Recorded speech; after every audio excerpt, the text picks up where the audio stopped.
ఓం లక్ష్మీ నరసింహాయ నమః.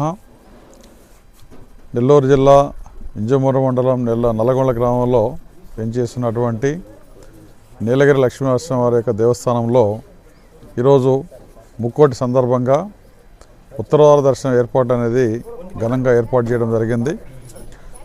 ఈ నల్లగొండ గ్రామం నుంచి కాకుండా చుట్టుపక్కల గ్రామాల నుంచి జిల్లాల నుంచి కూడా ఈరోజు పెద్ద సంఖ్యలో భక్తులు వేకువజామున నుంచి ఈరోజు స్వామివారి దర్శనం కోసం రావడం జరిగింది. దేవస్థాన ధర్మకర్తల మండలి తరఫున మేము రాత్రింబవళ్ళు కష్టపడి గత 3-4 రోజుల నుంచి అన్ని రకాల భక్తులకు కావాల్సిన ఏర్పాటు చేయడం జరిగింది.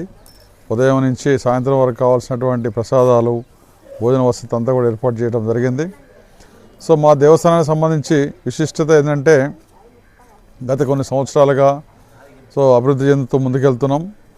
ఇక్కడ ఎవరైతే భక్తులు వచ్చి వాళ్ళకు ఉన్నటువంటి సమస్యలు కానీ కోరికలను కానీ ఇక్కడ స్వామి ముందు కోరుకుంటారో తప్పకుండా జరుగుతున్నటువంటి ఒక ప్రబలమైన విశ్వాసం రోజురోజుకి భక్తుల్లో పెరగటం, తద్వారా పెద్ద సంఖ్యలో చుట్టుపక్కల రాష్ట్రాల నుంచి కూడా మా దేవస్థానానికి వచ్చి ఈరోజు దర్శించుకునేటువంటి పరిస్థితులు రోజు పెరుగుతున్నాయి.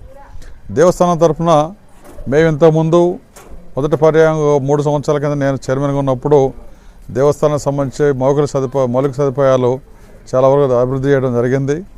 కళ్యాణ మండపం కానీ, అన్నదాన సత్రం, భక్తులకు కావాల్సిన వసతి సౌకర్యాలు అన్నీ కూడా ఏర్పాటు చేసి ప్రతి శనివారం రోజు కూడా అప్పటి నుంచి అన్నదానం అనేది పెద్ద ఎత్తున చేస్తూ వస్తున్నాం. ఎవరైతే దూర ప్రాంతానికి చూస్తున్నారో ప్రతి ఒక్క భక్తుడికి కూడా వారి దైవ దర్శనంతో పాటుగా వాళ్ళకి కావాల్సినటువంటి వసతి, ఇక్కడ భోజనాలు కూడా ఉచితంగా ఏర్పాటు చేసేటువంటి వ్యవస్థ మేము కల్పించడం జరిగింది. ఈ వ్యవస్థ జరిగిన తర్వాత పెద్ద ఎత్తున భక్తులు దూర ప్రాంతాల నుంచి రావడం, మా క్షేత్రం దర్శించుకోవడం అనేది జరుగుతుంది.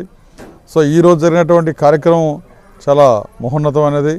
రాష్ట్రం మొత్తంలో ఉన్నటువంటి వైష్ణవాలయాల్లో ముక్కోటి సందర్భంగా జరుగుతున్నటువంటి ఈ యొక్క ఉత్తరద్వార దర్శనం అనేది మా దేవస్థానం కూడా ఏర్పాటు చేయడం జరిగింది. ఈరోజు వచ్చినటువంటి భక్తులందరికీ కూడా స్వామివారి యొక్క కటాక్షాలు కలగాలని చెప్పి, అదేవిధంగా సుదూర ప్రాంతాల్లో ఉన్నటువంటి భక్తులందరూ కూడా రాబోయే కాలంలో ఈ క్షేత్రాన్ని దర్శించి